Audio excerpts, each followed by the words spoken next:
Interaction کے سارے موقعوں سے فائدہ اٹھایا کریں. ہوتا کیا ہے ہمارے پاس جب ہمیں موقع ملتا ہے ہمارے پاس بات کرنے کا مواد ہی کوئی نہیں ہوتا. کیوں؟ اس وقت پھر ہم سوچنے لگتے ہیں اب میں کیا کہوں, کون سی حدیث لاؤں. نہیں, اب سے کیا کرنا ہے, اپنے چھوٹے چھوٹے افیکٹو 5 سے 7 منٹ کی اس قسم کے بڑے 2 ٹوک خطبے تیار کر کے رکھیے. ایسے جیسے دعوت نامہ تیار ہوتا ہے نا اور میں ہینڈ بیگ سے نکال کے اس کو دے دیتی ہوں, بس اسی طرح کے چھوٹے چھوٹے خطبے تیار کر لیجیے. کہیں نماز پر, کہیں طہارت پر, فرقہ واریت پر نہیں, بدعت پر نہیں, اس طرح کی باتوں پر نہیں, جنرل ڈیفیوز والدین پر موقع محل کی مناسبت سے وہ 4-5 منٹ کی بڑی افیکٹو مؤثر آپ کی تقریر ہر موقع کے لیے تیار ہونی چاہیے. تو 5, 10, 15 ایسے افیکٹو سے خطبے جس میں تھوڑی سی ایک حدیث, کوئی ایک خوبصورت سی آیت, سارا ہی قرآن اللہ کا خوبصورت ہے, ایک آیت, ایک حدیث اور کوئی چھوٹا سا انٹرسٹنگ کلپ جو ہے اس کو شامل کر کے ایک مربوط سا, کوئی بیٹھی ہے اور آپ اس کو نماز کا میسج دے دیجئے, کسی کو والدین کا میسج دے دیجئے, کسی کو حیا کا پیارا سا میسج دے دیجئے. تو یہ جامع سے خطبے اپنے پاس لکھ لیجئے, بے شک مجھے چیک کرنے کے لیے دے بھی دیجئے. ہاں, اور انشاءاللہ بہت سے لوگ تیار کریں گے مختلف موضوعات پر ایز اے کلاس. فارغ ہونے کے بعد بیٹھ جائیے اور ایک دوسرے کی ڈیوٹی لگا دیجئے, تم اس پہ تیار کر دو, تم اس پہ تیار کر دو, تم اس پہ تیار کر دو, ٹھیک ہے. اور پھر وہ ہم سب ایک دوسرے کو سرکولیٹ کر دیں گے تاکہ مختلف حالات میں, اور پھر ہم نے اس کو رٹ لیا ہوگا, اس کو ہم نے یاد کر لیا ہوگا, اس کا سیکوینس بھی ہم نے یاد کر لیا ہوگا. موقع ملے گا بڑے پیار سے ہم وہ چھوٹا سا افیکٹو خطبہ لوگوں تک پہنچا دیں گے. یاد رکھیے گا یہ معاشرے میں امر بالمعروف اور نہی عن المنکر کا ایک بڑا پیسو سا رول ہے. جب زندگی کا مقصد, میری زندگی کا مقصد تیرے دین کی سرفرازی بن جاتا ہے تو پھر میں زندگی کا کوئی موڑ ایسا نہیں رہنے دوں گی جہاں پہ میں دعوت نہ پہنچاؤں. سمجھ میں آ گیا؟ اللہ نے آپ کو داعیہ کے کام کے لیے اگر منتخب کیا ہے تو اپنی زندگی کی صبح و شام کو اس دعوت کے لیے آپ نے اور میں نے مختص کرنے کا ارادہ کر لیا. اللہ قبول کر لے, اللہ اس میں برکت ڈال دے. اچھا, ایک تو یہ خطبے آپ نے تیار کرنے کتنے منٹ کے ہوں گے؟ 4 سے 5 منٹ سے زیادہ نہیں ہوں گے, ہے نا, ٹھیک ہے. حقوق العباد پہ, حقوق اللہ پہ, بس اس سے زیادہ بھی کچھ نہیں. میں کہتی ہوں کسی معاشرے میں یہ 2 حقوق ہی دلوائے جانے لگے تو انشاءاللہ بہت سی اصلاح ہو جاتی ہے, ٹھیک ہے. اور ہم جب دعوت دیں گے تو اس کی تنقید نہیں کریں گے, ہم جنرل بات کریں گے. اچھا, اس کے بعد حضرت یوسف علیہ السلام کا ایک اور معاملہ دیکھیے. کہاں ہے؟ قید خانے میں ہے. کوئی تکلیف اب تک ایسی ہے جو ان کو نہیں آئی؟ مالی, جسمانی, روحانی, سوشل, سائیکولوجیکل, اکنامک, کوئی ایسا کرائسس, کوئی آفت ہے ایسی جو ٹوٹی نہیں؟ سبھی کچھ تو آ گیا. ایک سے ایک تکلیف آتی چلی جا رہی, کڑی ہے, ایک لڑی, ایک سلسلہ ہے تکلیفوں, آفتوں, مصیبتوں, آزمائشوں کا. قید خانے میں پڑے ہیں, ماں باپ سے دور ہیں, دارالکفر میں ہے, غریب الوطن ہے, مالی تنگی ہے, بھوک ہے, افلاس ہے, قید ہے, تہمت ہے, الزام ہے, غلامی ہے, سب کچھ ہی تو ہے. اس سے زیادہ تکلیف ہم میں سے کسی کو آئی یا ہے یا کسی کو ہو سکتی ہے؟ یکجا اتنی تکلیفیں اور آزمائشیں, لیکن اس میں کیا نہیں چھوڑا؟ وہ جو ماشاء سب سے پہلے چھوڑتا ہے, اس تکلیف میں بھی وہ نہیں چھوڑا, دعوت نہیں چھوڑی. یہ ہے میری زندگی کا مقصد, تیرے دین کی سرفرازی. آج ہلکی سی مالی تنگی آتی ہے, میں کہتی ہوں گھر میں مہارانیوں کی میڈ چلی جاتی ہے. سب سے پہلا کام کون سا چھوٹتا ہے؟ میرا خیال ہے میں نے بات سمجھا دی. کوئی اونچ نیچ مد و جزر میری زندگی میں آتا ہے تو میرے اس معاشرے میں سب سے پہلا, وہ تو کام ہی ملا کا ہے, وہ تو کام ہی عالمہ کا ہے, میں تو ویسے ہی معاشرے پہ بڑا احسان کر رہی تھی. میں کوئی احسان نہیں کر رہی تھی. آج ہماری زندگی میں سے اول تو 90% کی زندگی میں یہ کام آیا ہی نہیں, دعوت ابھی حصہ بنی ہی نہیں, اور جس کی بن بھی گئی اس کی زندگی میں سب سے پہلا کام ہلکے سے حالات کی اونچ نیچ میں سے جو نکلتا ہے وہ کیا ہے؟ کلاس پہ نہیں نہ جاتی. آج کیا فرق پڑتا ہے, ہر ہفتے ہی تو دیتی ہوں نا. یہ کلاسیں جب آپ کرنے لگیں گی اس میں ناغہ مت کیجیے گا, یہ میں آپ کو بتا رہی ہوں. جہاں بات کا ربط ضروری ہے وہاں کلاسوں کا تسلسل اور ربط ہونا بھی بہت ضروری ہے. جب یہ سلسلہ غیر مربوط ہو جاتا ہے اور یہ غیر مربوط کا پیغام میری طرف سے جانے لگتا ہے. مجھے بتائیں, جب ماں 5 کی بجائے ایک دن 4 نمازیں بچے کے سامنے پڑھتی ہے تو بچے کو کیا پیغام جاتا ہے؟ ایک نماز چھوڑی جا سکتی ہے نا؟ تو جب ایک دعوت دینے والا استاد غیر حاضری کرنے لگتا ہے تو وہ طالب علموں کو کیا پیغام ملتا ہے؟ غیر حاضری کی جا سکتی ہے, تاخیر کی جا سکتی ہے, دنیاوی کاموں میں الجھ کے یہ دعوت میں سے ہاتھ نکالے جا سکتے ہیں. یہ پیغام آپ کی طرف سے نہیں جانا چاہیے آپ کے طالب علموں کو. لگاتار کنٹینیوٹی, تسلسل, ہر حالت میں کام چلتا رہے گا. اچھا, بڑی سے بڑی مشکل آئی ہے, ہر حال میں دعوت جاری ہے. پھر دوسری بات کیا؟ ہر جگہ دعوت دے رہے ہیں. غلام تھے تب بھی دے رہے ہیں, اب قید خانے میں بھی دے رہے ہیں. ہر جگہ دعوت ہو رہی ہے, ہر حال میں ہو رہی ہے, ہر جگہ ہو رہی ہے, اور ہر ایک کو ہو رہی ہے. کیا خیال ہے, نظر آ رہا ہے کہ نہیں؟ اپنوں کو, پرایوں کو, دوستوں کو, دشمنوں کو, دینداروں کو, مشرکوں کو, فاسقوں کو, فاجروں کو. یاد رکھیے گا, دعوت میرے رب کی ہے, کسی کا اجارہ نہیں ہے. اور دعوت کہاں تک دینی ہے؟ یا ایھا الناس اعبدوا ربکم. دعوت تو خاص عام سب کو دینی ہے, کافر فاسق مجرم سب کو دینی ہے. آج ہم اپنی دعوت میں بھی لوگوں کو مختص کر لیتے ہیں. میں اپنی ذاتی زندگی اگر آپ کو بتاؤں تو مجھے یاد ہے کہ جب میں نے کلاسز شروع کی تھی تو بہت دل تڑپتا تھا, دل کرتا تھا کہ فلاں کو بھی دوں, فلاں کو بھی دوں. تو بس ایک مجھے یاد ہے کہ آغاز میں جب مجھے یاد ہے کہ میں نے ایک ہینڈ ریٹن سا ہینڈ آؤٹ بنایا ہوا تھا, بولنا بھالنا سا, اور میں نے ہاتھ کے ساتھ وہ پرچیاں بنائی ہوئی تھی اپنی ویکلی کلاس کے تعارف کی. اور میں جہاں بھی جاتی تھی نا تو میں اپنے بیگ میں سے نکال کے, پھر ان کو ڈھیر ساریوں کو پہلے میں ہاتھ سے لکھتی تھی, پھر آہستہ میں نے سوچا میں ہاتھ سے کیوں لکھتی ہوں, وہ 4 لکھ کے میں فوٹو کاپی کرا کے پھاڑ لیتی تھی. یہ سیکنڈ سٹیپ تھا دعوت کا. اور پھر اس کے بعد وہ پرنٹ ہونے لگی, پھر وہ کمپوز ہونے لگی. اب الحمدللہ وہ پتہ نہیں کہاں کہاں جاتی ہے. وہی بات ہے کہ آواز لگانا تمہارا کام ہے, پہنچانا ہمارا کام ہے. تو مجھے یاد ہے کہ وہ میرے ہینڈ بیگ میں میری ہینڈ ریٹن پرچیاں ہوا کرتی تھی. میں جہاں بیٹھتی تھی نا میرا دل کرتا تھا میں اس کو اٹھا کے دے دوں, اور میں دے بھی دیتی تھی. لیکن بس اوقات مجھے یاد ہے میرے بالکل ابتدائی دنوں میں جب قرآن کلاس کی دعوت دیتی تھی تو میں کچھ ڈفرینشیٹ کر جاتی تھی کہ یہ جین پہننے والی, یہ کھلے بالوں والی خاتون, یہ میں دعوت دوں گی تو کیا یہ خاک آئے گی میری کلاس میں؟ اور مجھے جو ظاہرتاً بڑی ایک ذرا کچھ صالحیت کا عنصر ظاہرتاً نظر آتا تھا نا, میں اس کو جھپٹ کے دے دیتی تھی. اور جہاں مجھے لگتا تھا کہ یہاں کا بات میری دال گلے گی, اس کو میں دعوت نہیں دیتی تھی. یہ ہوتا ہے بس اوقات ہمارا رجحان, اس نے کہا آنا ہے, اور یہ لگتا ہے آ جائے گی. کبھی دعوت کسی کی ظاہری کیفیت پر دینے سے رک مت جایا کریں, کبھی مت دیں. مجھے یاد ہے کہ میں نے سیکھا اس طرح کہ ایک دفعہ میں نے ایک خاتون کو دعوت دی, اور میں نے جب دعوت دی تو میں نے اپنی مرضی سے نہیں, انہوں نے مجھ سے پوچھا کہ چونکہ انہوں نے میرا یہ حلیہ دیکھا تو انہوں نے کہا کہ آپ قرآن پڑھاتی ہیں. پہلے میں نے سوچا کہ میں اس کو ہینڈ آؤٹ دوں, میرے دل میں شیطان نے ڈالا کہ نہیں یہ کہاں آئے گی, اور میں نے نہیں دیا.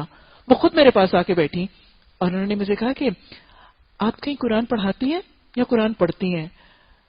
میں نے کہا جی میں پڑھاتی بھی ہوں اور میں پڑھتی بھی ہوں. اچھا, باتوں میں بات شروع ہو گئی. انہوں نے کہا کہ آپ کون ہیں؟ میں نے بتایا اس طرح. کہاں ہوتی ہیں؟ میں نے بتایا کہ میں گائنیکالوجسٹ ہوں, میں پریکٹس کرتی ہوں, یہ وہ. اچھا پھر کہتی ہیں اچھا آپ کہاں پڑھاتی ہیں قرآن؟ I looked into her face and I said کہ اچھا تم نے بھی مجھ سے قرآن کلاس کی بات پوچھتی تھی. میں نے جھٹ سے اپنا ہینڈ آؤٹ نکالا اور ان کے ہاتھ میں تھما دیا. اور بلیو یو می, اسی ہفتے 2 دن کے بعد تھرسڈے کو میری کلاس تھی, and I so Hare their. اس دن کے بعد میں نے یقین کرے میں نے ارادہ کر لیا کہ آج میں اپنے گمان کے بعد آج کے بعد میں کسی کو دعوت دینے سے رکوں گی نہیں. کسی کو اس کی ظاہری خلیے, اس کی حالت, اس کی مالی حالت, اس کے عمل کی حالت, اس کے اخلاق کی کیفیت, اس کی کسی چیز کی وجہ سے دعوت دینے میں ہاتھ اور زبان کی تنگی کا شکار مت ہو, اور دعوت بار بار دیتے رہا کریں. بس اوقات ہم دعوت دیتے ہوئے نا پریشان بھی ہو جاتے ہیں, نا امید بھی ہو جاتے ہیں. کتنی دیر سے تو بتا رہی ہوں, فرق ہی نہیں پڑ رہا. بتاتے رہا کریں, بتاتے رہا کریں. کیوں؟ کیونکہ بسا اوقات ایک ہی بات ایک شخص کو ایک ہی بات 10 دفعہ نہیں کلک کرتی لیکن 11ویں دفعہ کلک کر جاتی ہے. کیسے؟ کیونکہ دل کی حالت ہمیشہ ایک جیسی نہیں، ماحول ہمیشہ ایک جیسا نہیں ہوتا.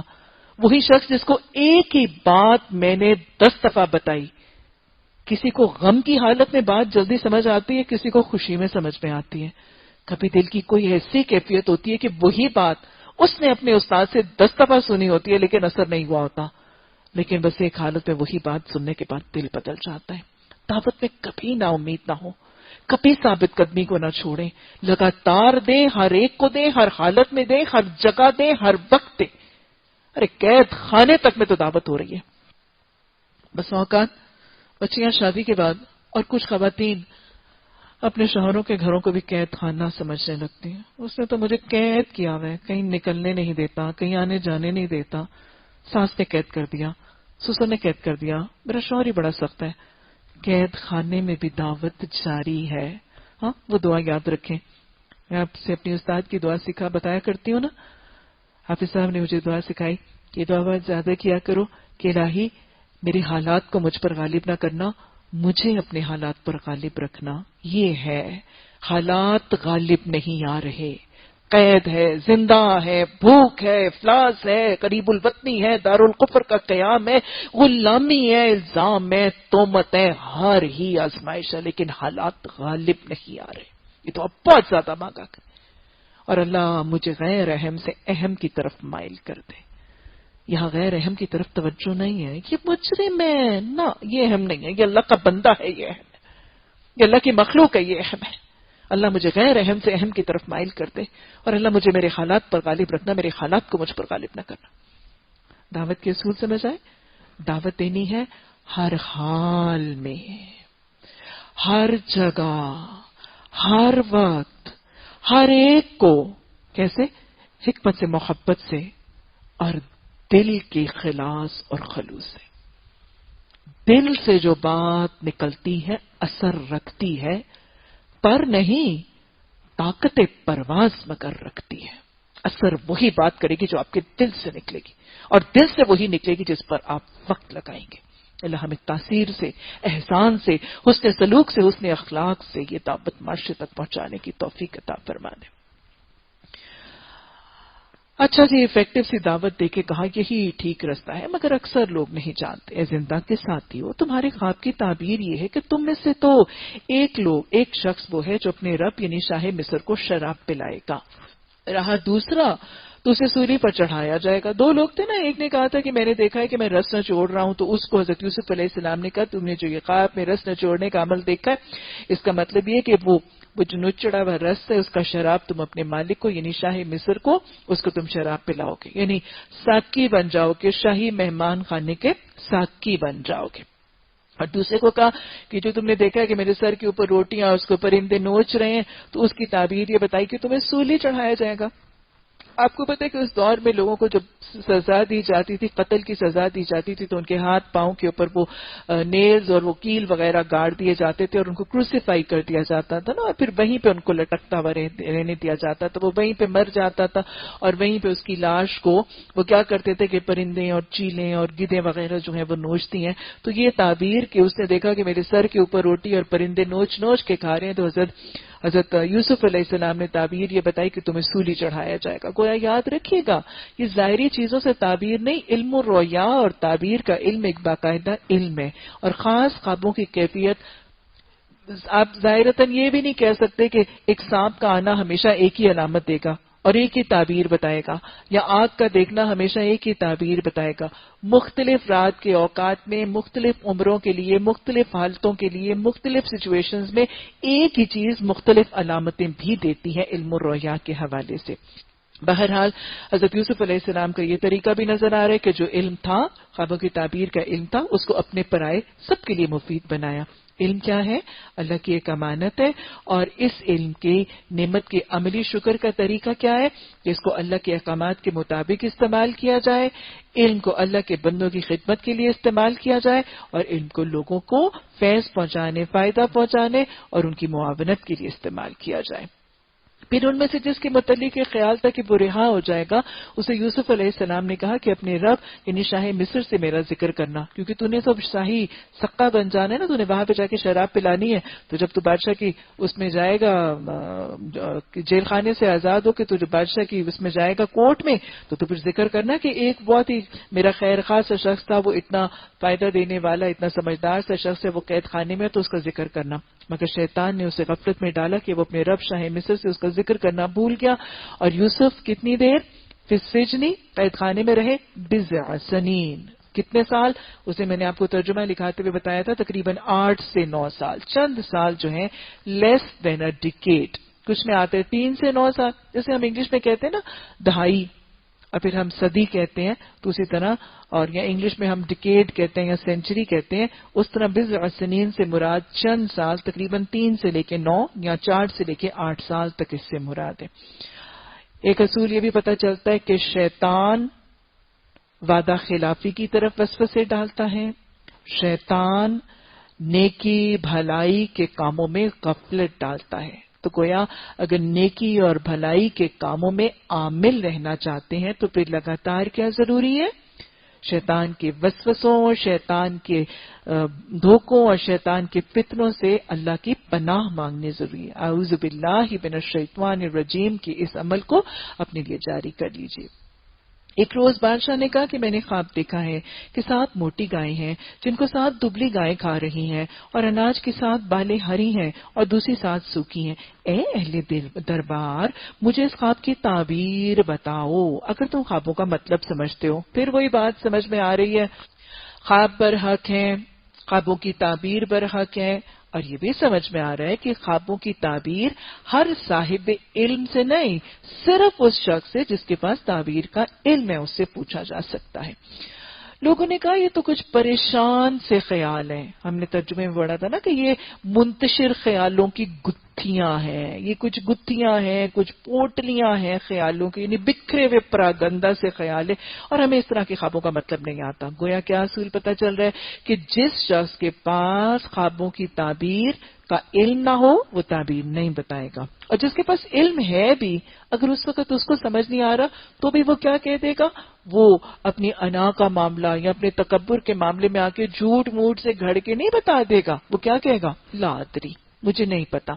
علم کی کمی کا اعتراف کرنا ایک صاحب علم کا ظرف بھی ہے اور اس کے لیے لازم بھی ہے۔ ان 2 قیدیوں میں سے جو شخص بچ گیا تھا اور اسے ایک مدت دراز کے بعد اب بات یاد آئی تو اس نے کہا کہ آپ حضرات کو اس کی تعویل بتاتا ہوں، مجھے ذرا قید خانے میں یوسف علیہ السلام کے پاس بھیج دیں۔ یہ ہے میرا رب، میں نے اپنے رب کو اپنے ارادوں کے ٹوٹنے سے پہچانا، یہ ہے میرا رب۔ اللہ سبحانہ تعالیٰ نے جب جہاں جو چیز کا ارادہ کیا ہوتا ہے وہ کر ڈالتا ہے۔ اصول پھر دیکھ لیجیے، وہ سارے اصول یہاں نظر آ رہے ہیں۔ انہوں نے قید کرنے کی کوشش کی، اللہ نے چاہا تو قید ہوا۔ انہوں نے جتنی دیر قید کر کے بھلانے کی کوشش کی، انہوں نے تو قید کی کوشش کی تھی، اللہ نے جب جہاں جس وقت نکالنے کا ارادہ کیا، ہوا کیا؟ قید کرنے والے حالانکہ حاکم تھے، اتنا بڑا جتھا تھے، کیا ان کی چلی؟ نہیں، ان کی نہیں چلا کرتی۔ انسان کی مرضی صرف اور صرف تب تک چلتی ہے جب تک اللہ کی مرضی اس کے ساتھ۔ جب اللہ کا حکم انسان کی مرضی کے برخلاف ہو تو پھر مرضی انسان کی نہیں اللہ ہی کی چلا کرتی ہے۔ ہوتا وہی ہے جو اللہ چاہتا ہے۔ انہوں نے تو لمبے دور تک قید کرنا چاہا تھا لیکن اللہ نہیں قید کرنا چاہتا تھا۔ اللہ جب تک قید کرنا چاہتا تھا اللہ نے حکمت سے قید کروایا، چاہتا تھا اللہ نے اس قید سے نجات کروا دی۔ سمجھ میں آ رہا ہے؟ ہوتا وہی ہے جو اللہ چاہتا ہے۔ اللہ جو چاہتا ہے اس کے وسیلے اسباب، وہ حاکم جس کے قبضہ قدرت میں سب ہے، جس کی 2 انگلیوں کے درمیان دل ہے، وہ خود ہی حالات بنا دیتا ہے۔ نا امید نہ ہوا کریں، مایوس نہ ہوا کریں۔ مشکل بڑی سے بڑی میں حکمت ہے، مشکل بڑی سے بڑی میں خیر ہے۔ سمجھ آ رہا ہے؟ قید میں خیر بھی تھی، قید میں حکمت بھی تھی، وہ میں نے آپ کو سمجھا دیا۔ اب پھر اب سمجھ آ گیا کہ جب اللہ کی طرف سے تکلیف آتی ہے تو وہ تکلیف ہمیشہ نہیں رہتی، کبھی وہ تکلیف جلدی ٹلتی ہے، کبھی تاخیر سے ٹلتی ہے۔ کنویں میں پھینکے جانے کے بعد کیا کنویں میں چھوڑ دیا تھا؟ اللہ نے نکلوا دیا تھا.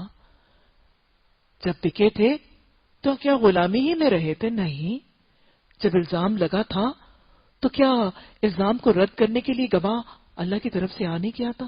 کبھی مدد جلدی آتی ہے، کبھی تاخیر میں آتی ہے. کبھی مدد فوری آ جاتی ہے اور تکلیف فوری ٹل جاتی ہے، اور کبھی تکلیف بضع سنین، کچھ سالوں کے بعد ٹلتی ہے. تکلیف میں سال کیسے گزریں گے، بس اوقات تکلیف میں تو آئی ہوئی ایک ایک رات 100 سال کے برابر بن جاتی. لیکن یاد رکھا کریں 100 سال کے برابر وہ تکلیف کی رات اس کی نہیں بنے گی جس کو پتا ہے کہ یہ ٹل جائے گی، جس کو یقین ہوگا کہ یہ تکلیف آئی ہے اس میں کوئی حکمت ہے، یہ تکلیف آئی ہے اس میں کوئی خیر ہے، اور یہ تکلیف آئی ہے، یہ تکلیف کی زندگی بھی عارضی ہے اور یہ تکلیف بھی عارضی ہے. اس تکلیف کو علیم خبیر سبھی دیکھ رہا ہے، وہ اس کو ٹالنے کا وسیلہ ضرور بنائے گا. ان اللہ مع الصابرین، اللہ مدد کرتا ہے توکل کرنے والوں کی. قید خانے میں ڈالا تھا، کیا وہیں پہ چھوڑ دیا تھا؟ جب اللہ نے چاہا تھا تب قید خانے میں ڈالا تھا. کیوں اللہ نے چاہا تھا؟ وہ اس لیے ڈالا تھا. کتنی دیر کے لیے اللہ نے چاہا تھا؟ اتنی دیر ڈالا تھا. اور جب اللہ نے نکالنا چاہا تھا، یاد رکھیے گا، جب اللہ کسی کے ساتھ خیر کا ارادہ کر لے تو پھر دنیا کی کوئی طاقت اس کی خیر کو روک نہیں سکتی. اور جب اللہ تکلیف کا ارادہ کر لے تو پھر کوئی بڑی سے بڑی طاقت تکلیف سے بچا نہیں سکتی. مجھے پلٹنا کس کی طرف ہے؟ مجھے بھروسہ کس پر کرنا ہے؟ مجھے رجوع کس پر کرنا ہے؟ مجھے توکل بھی اسی پر کرنا ہے، مجھے رجوع بھی اسی کی طرف کرنا ہے، مجھے حاجت روائی بھی اسی کے سامنے کرنی ہے، مجھے جھولی بھی اسی کے آگے پھیلانی ہے. اللہ تکلیفیں کاٹ دیتا ہے، اور جب کاٹتا ہے تو پھر وہ اپنی شان سے کاٹتا ہے. کس کی کاٹتا ہے؟ جو صبر کرتے ہیں. کس کی سنتا ہے؟ جو توکل کرتے ہیں. اور کس کی کاٹتا ہے؟ جو دعائیں کر کے اس کی طرف پلٹتے ہیں. کل میں نے ایک بہت انٹرسٹنگ سا فیس بک پر کسی نے مجھے پوسٹ کیا، بہت انٹرسٹنگ سا واقعہ ہے، میں آپ کے ساتھ شیئر بھی کرنا چاہتی ہوں. کافی لبے لباب اس سے ساتھ ملتا جلتا بھی ہے. واقعہ بہت انٹرسٹنگلی نریٹ بھی ہوا تھا، شاید میں اتنی اچھی طرح نریٹ نہیں کر پاؤں گی. قصہ انہوں نے سنایا بنیادی طور پر ایک ڈاکٹر کا. وہ ڈاکٹر نیورولوجسٹ تھا. وہ ڈاکٹر جو تھا وہ بہت ماہر نیورولوجسٹ تھا، اور اتنا ماہر نیورولوجسٹ اور اتنا مشہور تھا اور اتنا ایکسپرٹ تھا کہ اس کی بہت زیادہ پریکٹس تھی، اور اتنے مریض اور اتنی مریضوں کی ریل پیل کے 6 8 مہینے کے بعد اس کی اپوائنٹمنٹ ملتی. اور پھر اتنا ریناؤنڈ اور اتنا ایکسپرٹ کہ صرف اپنے علاقے میں پریکٹس اور اپنے علاقوں میں مریضوں کو مستفید نہیں کرتا تھا، اپنے علاقے میں تو 9 مہینے کے بعد اس کی اپوائنٹمنٹ ملتی تھی. آج ہمارے ہاں بھی کچھ ایسے لوگ موجود ہیں. مانگ ہی اتنی ہے، ویسا کوئی اور ہے ہی نہیں، تو لہٰذا وہ علم کے درجے پر پہنچ چکا تھا کہ اس کی اتنی پریکٹس تھی کہ 9 مہینے کے بعد تو کہیں جا کے اس کی اپوائنٹمنٹ ملتی تھی. لیکن وہ کیا کرتا تھا کہ وہ بہت مختلف علاقوں میں سفر بھی کرتا رہتا تھا اور بہت سی مختلف جگہوں پہ جاتا تھا تاکہ وہاں پہ بھی لوگوں کو فیض پہنچائیں، اور وہاں پہ بھی جا کے اس کی اپوائنٹمنٹس ہوتی تھیں اور وہاں پہ بھی وہ پیشنٹس کو دیکھتا تھا. فری نہیں دیکھتا تھا لیکن وہ ٹریول کرتا رہتا تھا. اب ایک ایسے سفر کی رودات وہ خود سناتا ہے. یہ نیورولوجسٹ ڈاکٹر خود اپنے سفر کی رودات سناتے ہیں. وہ کہتے ہیں کہ میں میری کہیں ایک اور علاقے میں بہت زیادہ بکنگز تھیں اور بہت زیادہ فرمائش پہ مجھے وہاں بلایا گیا، اور میں ٹریول کرنے کے لیے بائی ایئر جا رہا تھا. میں جہاز پر سوار تھا، اور just in the middle of the travel کیا ہوا کہ ایک دم سے جسٹ فرام نو ویئر، کوئی کہیں بادل نہیں تھے، کوئی ویدر میں فور کاسٹ نہیں تھی بارش کی، کچھ بھی نہیں تھا، اور مڈل آف نو ویئر ایک دم سے بہت زیادہ بارش، طوفان، آندھی، بجلی کڑکنے لگتی ہے، اور ہمارا جہاز جو ہے نا وہ ڈگمگانے لگتا ہے. اور پھر کہتے ہیں کہ ایک دم سے کیا ہوا کہ وہ جو بجلی ہے نا اس کی کڑک جہاز کے ایک انجن پر پڑی اور جہاز کا ایک انجن خراب ہو گیا. اور کہتے ہیں کہ پائلٹ کو فورس لینڈنگ کرنی پڑی، جیسے زبردستی لینڈ کرنا پڑتا ہے، اور ہم نے زبردستی لینڈ کیا، اور لینڈ ایسے امن سے کیا کہ ہمارے پورے کریو اور پورے کے پورے جو مسافر تھے ان میں سے کسی ایک کا بال بھی بیکا نہیں ہوا. بڑی مشکل سے کریش لینڈنگ، وہ پائلٹ بھی بہت ہی ایکسپرٹ تھا، کریش لینڈنگ ہوئی، ایکسپرٹ کریش لینڈنگ ہوئی، اور بس ہم سارے کے سارے بچ گئے. اور جب لینڈ کیا تو ایک ایسا ریموٹ اور ڈیزرٹڈ علاقہ تھا کہ بس وہاں پہ مطلب ایک آبادی تو تھی اور چھوٹی سی ایک بستی تو تھی لیکن وہاں پہ مطلب بالکل ایک ان نون سا ایک علاقہ تھا، اور وہاں پہ کوئی اس جہاز کے ریپیئر ہونے کا امکان نہیں تھا، کچھ بھی نہیں تھا، اور وہاں پہ بھی کوئی ایئرپورٹ اور کوئی کچھ بھی نہیں تھا کہ کوئی جہاز آتا اور ہمیں مدد کرتا اور ہمیں لے جاتا. تو کہتے ہیں کہ میں نے جب سارا کریو اترا تو میں نے پائلٹ سے مخاطب ہو کر پوچھا کہ دیکھو میری بھائی بات یہ کہ میری تو فلاں فلاں علاقے میں بہت زیادہ سٹنگز ہیں اور بہت زیادہ لوگوں کی اپوائنٹمنٹس ہیں، تو I want to get there. تو وہ علاقہ تم لوگوں کو جہاز کی مدد کب آئے گی اور ہمیں یہاں سے کب ریسکیو کیا جائے گا؟ تو اس نے کہا کہ ابھی تو میرا ان کے ساتھ کوئی رابطہ نہیں ہے اور لوگوں کا ہم تک پہنچنے کا بھی ابھی کوئی امکان نہیں ہے، اور میں تمہیں مشورہ دیتا ہوں کہ یہاں پہ جو آبادی ہے یہاں سے تم کوئی گاڑی وغیرہ ہائر کر لو، کوئی اپنی کار لے لو، اور اگر تم سفر کرو گے تو تقریباً 1.5-2 دن میں تم اپنی ڈیسٹینیشن پہ پہنچ جاؤ گے، اور تمہاری اپوائنٹمنٹ جو 2 دن بعد کی ہے یو ول میک اٹ.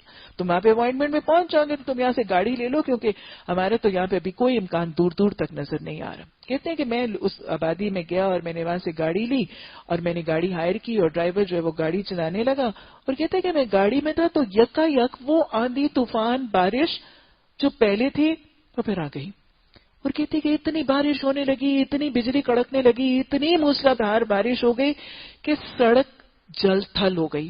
اور اتنی بارش تھی کہ فل سپیڈ پر بھی ہمارے وہ شیشے صاف کرنے کے لیے وہ چل رہی تھی اور کچھ نظر نہیں آ رہا تھا، اور کچھ چلنا بالکل نیکسٹ ٹو امپاسبل ہو گیا تھا کہ گاڑی بالکل جام ہو کے بلاک کر کے کھڑی ہو گئی، ہم کچھ بھی نہیں کر سکتے تھے. کہتے ہیں گاڑی کھڑی ہو گئی ہم آگے نہیں جا سکتے.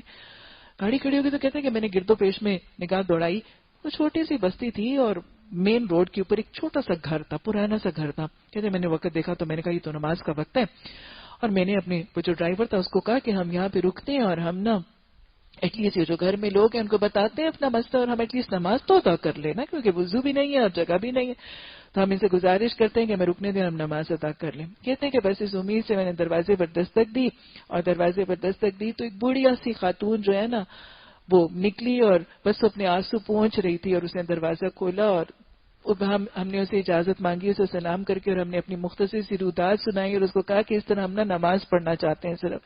تو اس نے کہا کہ ہاں آ جاؤ، میں بھی نماز ہی پڑھ رہی تھی اور میرا بس جا نماز ابھی پڑھا ہی ہوا ہے اور میں ابھی مسلے سے اٹھی ہوں تمہاری دستک سن کے، تو آؤ تم پڑھا ہے نماز تم بھی پڑھ لو. کہتے ہیں ہم نے وضو کیا، ہم نے نماز پڑھی، اور اس نے ہماری نا چائے کے ساتھ کوئی تھوڑی سی مہمان نوازی کی. اور کہتے ہیں کہ یہ بڑھیا سی خاتون تھی اور اس کے گھر میں ایک بچہ تھا، چھوٹا سا ایک بچہ تھا. اور پھر کہتے ہیں کہ اتنی اس نے مہمان نوازی ہمیں چائے وغیرہ پلائی، تو جب ہم اٹھ کے رخصت لی ہم نے اٹھنے لگے تو میں نے اس سے ایسے ہی ذرائع وہ جیسے اس نے آپ کی توازو کی تو میں نے پوچھا کہ آپ کون ہیں اور یہ کون ہے بچہ؟ تو اس بڑھیا خاتون نے بتایا کہ یہ میرا نواسہ ہے، اور میری بیٹی اور میرا داماد جو ہے نا وہ دونوں فوت ہو گئے، اور اب یہ میرے پاس ہے، یہ میرا نواسہ. اور کہتے ہیں کہ ڈاکٹر صاحب کہتے ہیں کہ میں نے پوچھا کہ یہ میں نے دیکھا کہ جتنی دیر ہم بیٹھے رہے یہ بچہ روتا رہا ہے، تو کیا معاملہ ہے، یہ بچہ رو کیوں رہا ہے؟ تو اس پہ بڑھیا نے کہا کہ یہ جو میرا نواسا ہے نا اصل میں یہ بہت شدید بیمار ہے، اور یہ اتنا بیمار ہے کہ میں اس کو بہت سے ڈاکٹروں کے پاس لے کے گئی ہوں اور میں بہت زیادہ اطباء کے پاس لے کے گئی ہوں، لیکن کہیں سے نا ہماری شفا کا معاملہ نہیں ہوتا. اور میں جس کے پاس بھی لے کے جاتی ہوں لوگ مجھے جواب دے دیتے ہیں.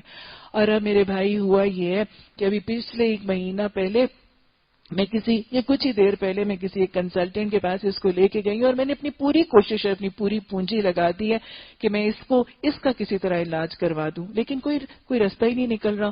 اور میں کسی ڈاکٹر کے پاس گئی ہوں اور کچھ دن پہلے انہوں نے مجھے ایک ایسے ڈاکٹر اور کنسلٹنٹ کی خبر دی ہے، اور انہوں نے مجھے کہا ہے کہ یقیناً تمہارے بچے کا یہ علاج جو ہے نا وہی ڈاکٹر کر سکتا ہے. اور انہوں نے مجھے اس ڈاکٹر کا نام اور پتہ بھی بتایا. اور میرے بھائی میرے بستی کے بہت سے لوگوں نے میری بڑی مدد کی ہے اور اس ڈاکٹر کا پتہ لے کے اپوائنٹمنٹ لے بھی لی ہے، لیکن اپوائنٹمنٹ جو ہے نا وہ 8-9 مہینے کے بعد کی ملی ہے. اور میرے یہاں کے جو ڈاکٹر لوگ ہیں وہ مجھے یہ بتاتے ہیں کہ اس بچے کے پاس زیادہ مہلت نہیں ہے اور یہ شاید 8-9 مہینے زندگی نہیں پائے گا الا یہ کہ اللہ چاہے گا. اور بس میں بہت ہی پریشان ہوں اور میں نے پوری کوشش کر لی ہے کہ اس ڈاکٹر کی اپوائنٹمنٹ میں کہیں لوں، لیکن وہ لوگ صاف جواب دیتے ہیں اور وہ کہتے ہیں کہ نہیں اس کا وقت نہیں ہے اور اس کے پاس وقت نہیں ہے. تو بس اب میں نے اللہ سے دعا کرتی ہوں کہ اللہ، اور میری بہت ہی شدید دعا ہے، مجھے یقین ہے اور مجھے بھروسہ ہے اس رب پہ، اور اللہ ہی سے دعا ہے کہ اللہ اس بچے کی تکلیف کو ٹال دے گا. کہتے ہیں ڈاکٹر صاحب کہ جب اس خاتون نے مجھے یہ کہا تو میں نے صرف اس کو اتنا پوچھا کہ بڑی بھی اس ڈاکٹر کا نام تو بتائیے. میرا ڈاکٹروں میں بہت رسوخ ہے. کہتے میں نے اس دل سے سوچا کہ میرا اتنا رسوخ ہے، ہو سکتا ہے کہ میں کوئی ذریعہ بنوں. کہتے ہیں کہ اس خاتون نے جب اس ڈاکٹر کا نام بتایا تو میں پھوٹ پھوٹ کے رونے لگا. کیونکہ وہ ڈاکٹر کون تھا؟ وہ کہتے ہیں کہ اس وقت مجھے اس بارش کا وقت کی وجہ بھی پتہ چل گئی، مجھے اس آندھی کی وجہ بھی پتہ چل گئی، اور مجھے اس بجلی کے کڑکنے اور اپنے جہاز کے گرائے جانے اور اس دلدل کی وجہ بھی پتہ چل گئی کہ یہ بڑھیا تھی جس کی دعا، جس کا توکل، جس کا صبر، جس کا ایمان باللہ اللہ کو اتنا پسند آ گیا تھا کہ اللہ نے اس کی تکلیف کے ٹالنے کا ارادہ کر کے ہواؤں کو، بجلی کو، طوفان کو، بارش کو، سائقے کو، زمین کو، اس کیچڑ کو اس کا معاون بنا دیا تھا. اللہ تکلیف دیتا ہے تو وہ ٹالتا ہے، ٹال وہی سکتا ہے، اس کے علاوہ اور کوئی ٹال نہیں سکتا. اور جب وہ میرا رب ٹالنے کا ارادہ کر لیتا ہے تو پھر وہ تکلیف ضرور ٹل جاتی ہے. ٹالتا کن کی ہے؟ جن کو اس کی پہچان ہے، تو اس پر توکل کرتے ہیں، تو اس کی طرف رجوع کر کے اس کے ساتھ انابت کا طریقہ اختیار کرتے ہیں. اللہم اجعلنی صبورا واجعلنی شکورا، اللہم اجعلنی من التوابین واجعلنی من المتطہرین. اللہ سبحانہ تعالیٰ نے حضرت یوسف علیہ السلام کی تکلیف ٹال دی. قیدیوں کو یاد آ گیا، جب چاہا تھا قیدیوں کو بھلا دیا، جب چاہا تھا قیدیوں کو یاد کرا دیا. 2 قیدیوں میں سے جو شخص بچ گیا تھا اسے ایک مدت دراز کے بعد اب بات یاد آئی. اس نے کہا آپ حضرات کو میں اس کی تعویل بتاتا ہوں، مجھے ذرا قید خانے میں یوسف علیہ السلام کے پاس بھیج دیں.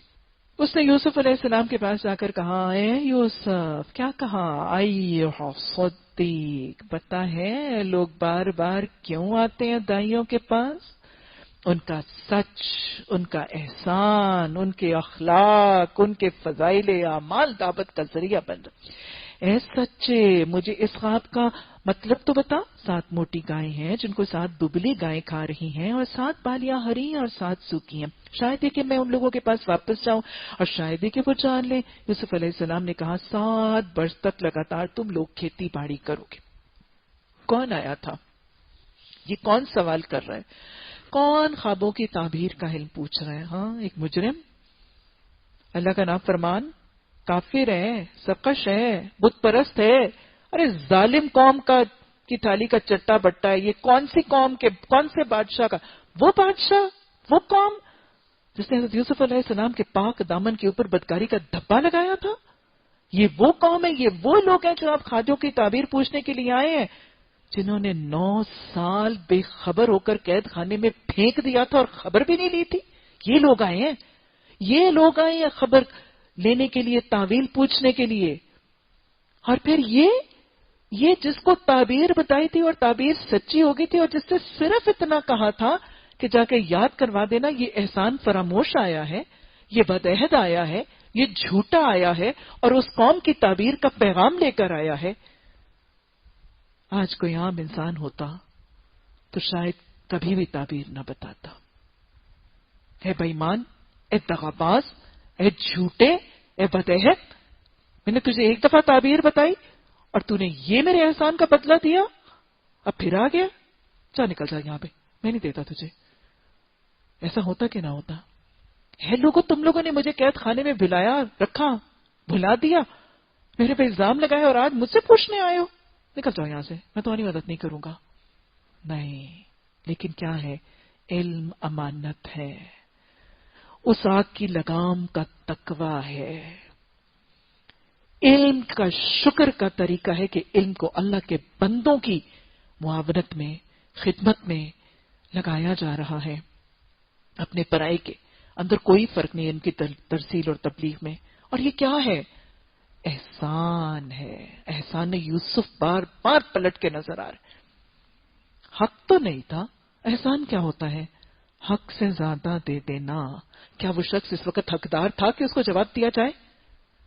اس نے احسان میں نافراموشی کی تھی، اس نے احسان میں کمی کی تھی، اس نے احسان کا بدلہ نہیں دیا تھا. کیا وہ اس بات کا حقدار تھا کہ اس کو دوسری دفعہ تعبیر بتائی جائے؟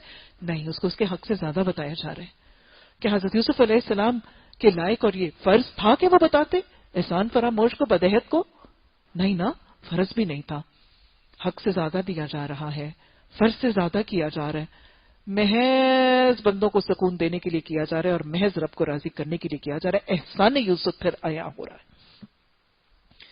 اور احسان دیکھیے، پوچھی تو گئی تھی صرف تعبیر. احسان دیکھیے حضرت یوسف علیہ السلام کا، صرف تعبیر نہیں بتائی. جو مزید علم تھا اس کے ساتھ اس تعبیر میں جو قحط سالی کا تذکرہ تھا، اس قحط سالی سے بچنے کا لائے عمل بھی بتا دیا تھا. یہ ہوتے ہیں محسن. اول تو تعبیر بتانا ہی حق نہیں تھا، ضروری نہیں تھا، کیونکہ ظالم تھا وہ. ظالم کو ظالم کے ظلم کا بدلہ تو دیا جا سکتا تھا، لیکن اگر تعبیر بتا بھی دی جاتی تو حق سے زیادہ بتا رہے، سوال سے زیادہ بتا رہے. اس سے تو صرف تعبیر پوچھی تھی. حضرت یوسف علیہ السلام محسن نے احسان کر کے صرف تعبیر نہیں بتایا، وہ تعبیر میں جو قحط سالی تھی اس قحط سالی سے بچنے کا طریقہ بھی بتا دیا. یہ ہوتے ہیں اچھے عالم، یہ ہوتے ہیں مفید علم رکھنے والے، یہ ہوتے ہیں پرخلوص دائی، یہ ہوتے ہیں خدمت خلق کے جذبے والے، یہ ہوتے ہیں میری زندگی کا مقصد تیرے دین کی سرفرازی کا پیمانہ اٹھانے والے. پوچھا تھا کہ اس کی تعبیر کیا ہے، تعبیر بتائی اور ساتھ ہی اس قحط سالی کا حل بھی بتایا. 7 برس تک لگاتار تم کھیتی باڑی کرو گے. اس دوران فصلیں جو تم کاٹو گے تو بس تھوڑا سا حصہ جو تمہاری خوراک کے کام آئے گا نا وہ نکال لینا، باقیوں کو اس کی بالوں ہی میں رہنے دینا. پھر 7 برس بہت سخت آئیں گے، اس زمانے میں وہ سب غلہ کھا لیا جائے گا جو تم اس وقت کے لیے جمع کرو گے. اگر بچے گا تو بس وہی کچھ جو تم نے محفوظ کر رکھا ہوگا. اس کے بعد پھر 1 سال ایسا آئے گا جس میں باران رحمت سے لوگوں کی فریاد رسی کی جائے گی اور وہ رس نچوڑیں گے. خواب کی تعبیر کے ساتھ موٹی گائیں، ساتھ ہری بالیاں، ساتھ خشک بالیاں، ساتھ پتلی دبلی گائیں. تعبیر کیا بتائی کہ آگے مستقبل کے حالات بتائے. مستقبل کے حالات بتانا یہ کسی نبی کا علم نہیں الا باذن اللہ، اور خوابوں کی تعبیر کے حوالے سے یہ بتایا جا سکتا ہے کیونکہ یہ علم اللہ ہی کے علم کے دیے ہوئے حصے میں سے ہے. حضرت یوسف علیہ السلام نے پوری تعبیر بتا دی کہ اس خواب کی تعبیر یہ ہے کہ 7 سال تو پہلے ایسے 7 بالیاں ہری. کیا مطلب ہے کہ 7 سال ایسے آئیں گے کہ تم بہت کھیتی باڑی کرو گے، تم کھیتی باڑی کرو گے، تم زراعت کرو گے تو تمہاری فصلیں بہت اچھی اگیں گی. اور پھر اس کے بعد 7 سال خشک سالی کے آئیں گے، ڈراٹ، ٹوٹل بارش رک جائے گی. اور جب خشک سالی ہوگی، بارش رک جائے گی تو تمہاری فصلیں نہیں اگیں گی تو قحط سالی آ جائے گی. 7 سال فصلیں اچھی ہوں گی، کھیتی باڑی اچھی ہوگی، خوب خوب فصلیں اگیں گی اور خوب خوب کٹیں گی. پھر اس کے بعد 7 سال خشک سالی کے کہ بارش رک جائے گی، خشک سالی کی بنیاد پر قحط سالی مسلط ہو جائے گی. اور پھر اس کے بعد 1 سال آئے گا جب خوب بارش ہوگی اور لوگ پھر رس نچوڑیں گے، یعنی پھر خوشحالی اور شادابی واپس لوٹے گی. یہ تو پیشین گوئی تھی اس خواب میں قحط سالی کی، لیکن حضرت یوسف علیہ السلام نے احسان کر کے صرف تعبیر نہیں بتائی، قحط سالی سے بچنے کا تدارک اور طریقہ اور لاہے عمل بھی بتا دیا. کیا بتایا کہ دیکھو وہ 7 سال جس میں تم پہلے فصلیں بہت زیادہ اگاؤ گے اس میں لاہے عمل اختیار کر لینا. پلاننگ، 5 سالہ ترقیاتی حفاظتی منصوبہ تیار کروا دیا. کس کا؟ مشرک قوم کا، کافر قوم کا، ظالم قوم کا، ناانصافی کرنے والی بے حیا قوم کا. مواسات کا درس مل رہا ہے کہ نہیں مل رہا؟ ایک مسلمان، ایک مومن معاملات بھی کرے گا، مدارات بھی کرے گا، مواسات بھی کرے گا، اپنوں کے ساتھ، پرایوں کے ساتھ، کافروں کے ساتھ، فاسقوں کے ساتھ، فاجروں کے ساتھ، بت پرستوں کے ساتھ. اور یہی سنت میرے رسول صلی اللہ علیہ وسلم کی بھی تو سنت ہے. قحط سالی ہوئی تھی مکہ میں، غلہ بھیجا گیا تھا مدینہ سے. سمامہ بن اسال نے کہا تھا کہ میں مکہ والوں تمہیں غلہ نہیں دوں گا. آپ نے فرمایا سمامہ ایسا نہ کرو. یہ مواسات ہے. یہی مواسات محسن حضرت یوسف علیہ السلام کے رویے سے بھی عیاں ہو رہی ہے، اور آپ صلی اللہ علیہ وسلم محسن انسانیت محمد صلی اللہ علیہ وسلم کے رویے سے بھی عیاں ہو رہی. تو مسلمان ہر حال میں معاملات بھی کریں گے، مدارات بھی کریں گے، مواسات بھی کریں گے. آج میں رشتوں کی وضاحت نہیں کر رہی، لیکن موالات نہیں کریں گے. یہ تینوں کام ہو رہے ہیں.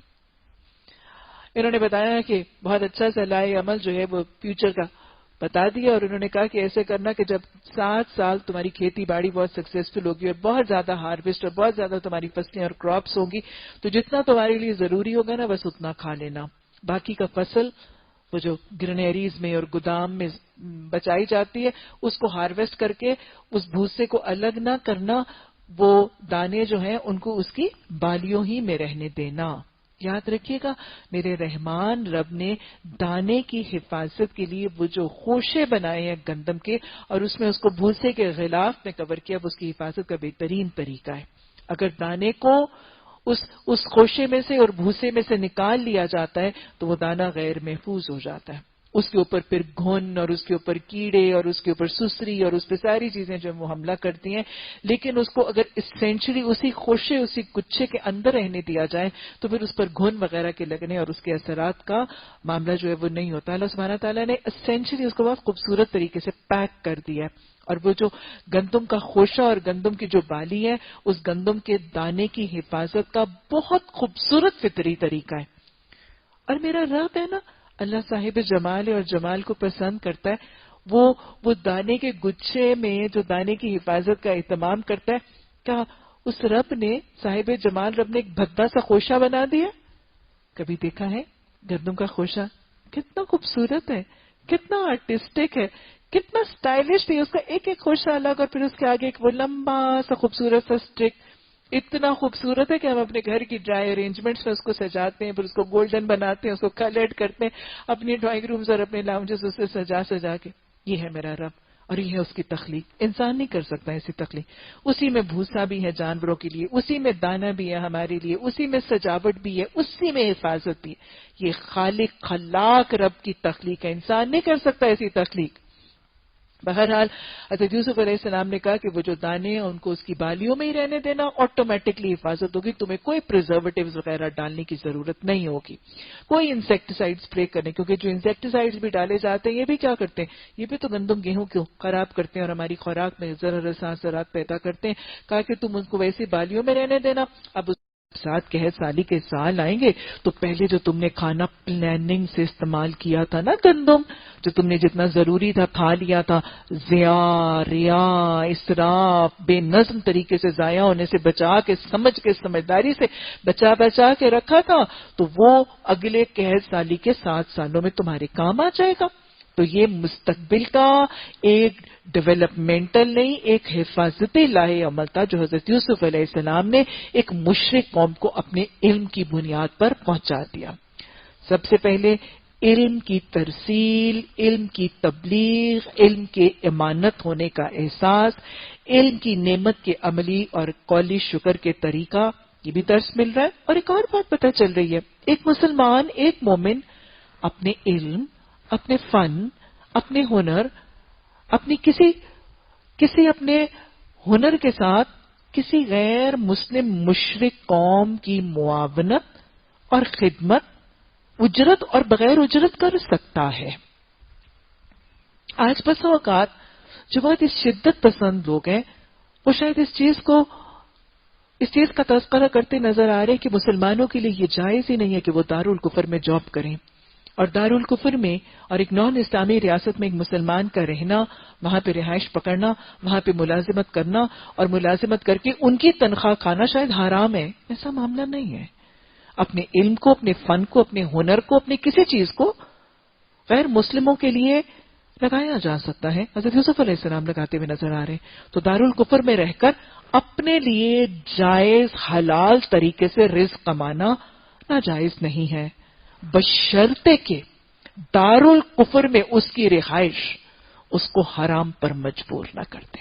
اگر ایک مسلمان، اگر ایک مومن دارالکفر میں رہ کر اپنا ایمان، اپنا اسلام بچا سکتا ہے، اپنا اور اپنی اولادوں اور اپنی ذریت اور اپنے گھر والوں کا اسلام اور ایمان بچا سکتا ہے، اللہ کی حدود، اللہ کی قیود، اللہ کے حلال، اللہ کے حرام کی حدود کے اندر رہ سکتا ہے، وہاں ذبیح کھا سکتا ہے، وہاں بہت سی چیزوں سے بچ کر اپنے رب کے احکامات کے مطابق اگر دارالکفر میں رہ کر زندگی گزار کر وہاں پہ رزق حلال کما سکتا ہے تو شریعت اس کی متنافی نہیں ہے.